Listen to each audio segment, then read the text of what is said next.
বিরতির পর স্বাগত। নির্বাচন কমিশনের হাতে নির্বাচনী বন্ড তুলে দিতে বাড়তি সময় চেয়েছে এসবিআই।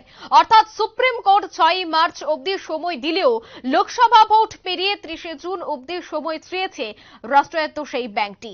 আর এই ঘটনায় এবার বিজেপিকে তোপ দাগলো কংগ্রেস। তাদের অভিযোগ, তথ্য গোপন করতে ব্যাংকে ঢাল হিসাবে ব্যবহার করছে গেরুয়া শিবির, যাতে করে লোকসভা ভোট পর্যন্ত অসাংবিধানিক বন্ডের তথ্য গোপন রাখার চেষ্টা করছে বিজেপি। অর্থাৎ নির্বাচন কমিশনের হাতে নির্বাচনী বন্ডের তথ্য তুলে দিতে এবার বাড়তি সময় চেয়েছে এসবিআই। তারপরে কংগ্রেসের বিক্ষোভ কর্মসূচি গোটা দেশ জুড়ে। তারই অঙ্গ হিসেবে আজ রাজ্যেও দেখা গেল বিভিন্ন এসবিআই শাখার সামনে বিক্ষোভ কর্মসূচি কংগ্রেসের। উদয়পুরেও তার ব্যতিক্রম নয়।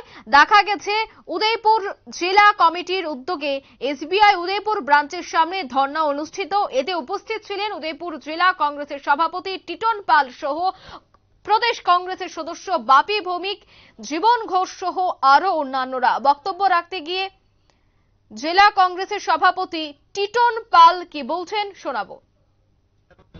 নরেন্দ্র মোদীর নেতৃত্বে যখন এই দেশের সরকার গঠন করে, তারপর থেকেই প্রশাসনের সমস্ত কিছুকে দলীয়করণ করে বিরোধীদের জব্দ করার জন্য একটা পরিকল্পিত 18 সালে আমরা দেখলাম এই নরেন্দ্র মোদীর সরকার সম্পূর্ণ পরিকল্পিতভাবে ইলেকটোরাল বন্ড সেখানে এই দেশের মধ্যে সেখানে চালু করেছে। যখন এই বন্ড চালু করা হয়, ভারতের জাতীয় কংগ্রেস তার তীব্র বিরোধিতা করে। কংগ্রেস বলেছে, বরাবরই বলেছে, এ দেশের কোন কোন শিল্পপতি, সাধারণ মানুষ যারা, রাজনৈতিক দলকে যারা চাঁদা দিচ্ছেন, দেশের মানুষের সেটা জানার অধিকার সেখানে রয়েছে। কিন্তু এই বন্ড চালু করে গোপন রাখার যে একটা প্রয়াস, সে প্রয়াসের বিরুদ্ধে এ দেশের যারা সুনামধন্য আইনজীবী যারা রয়েছেন, তারা সুপ্রিম কোর্টে সেখানে মামলা রুজু করেন।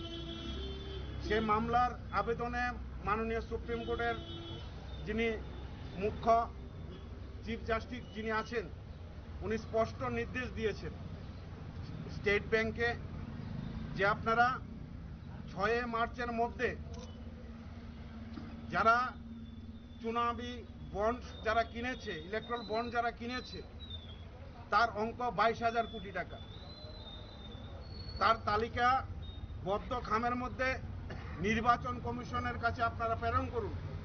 6 মার্চ পর্যন্ত সেটা নির্ধারিত সেখানে সময় ছিল এবং নির্বাচন কমিশনকে বলা হয়েছিল, মাননীয় সুপ্রিম কোর্ট যখন আদেশ দিয়েছিলেন, সেই আদেশে বলেছিলেন, সুপ্রিম কোর্ট আদেশ দিয়ে পরিষ্কার বলেছিল নির্বাচন কমিশনকে আগামী 13ই মার্চ নির্বাচন কমিশনের যে ওয়েবসাইট রয়েছে, সেই ওয়েবসাইটের মধ্যে নামের তারা। আপনারা শুনলেন কংগ্রেস নেতৃত্বদের বক্তব্য। মূলত তাদের অভিযোগ যে এসবিআইকে ঢাল করে তথ্য লুকোনোর উদ্দেশ্য বিজেপির। নির্বাচনী বন্ড ইস্যুতে এবার তোপ কংগ্রেসের বিক্ষোভ কর্মসূচি রাজ্য কংগ্রেসের। নিয়ে নিচ্ছে ছোট্ট একটি বিজ্ঞাপন বিরতি, সঙ্গে থাকুন।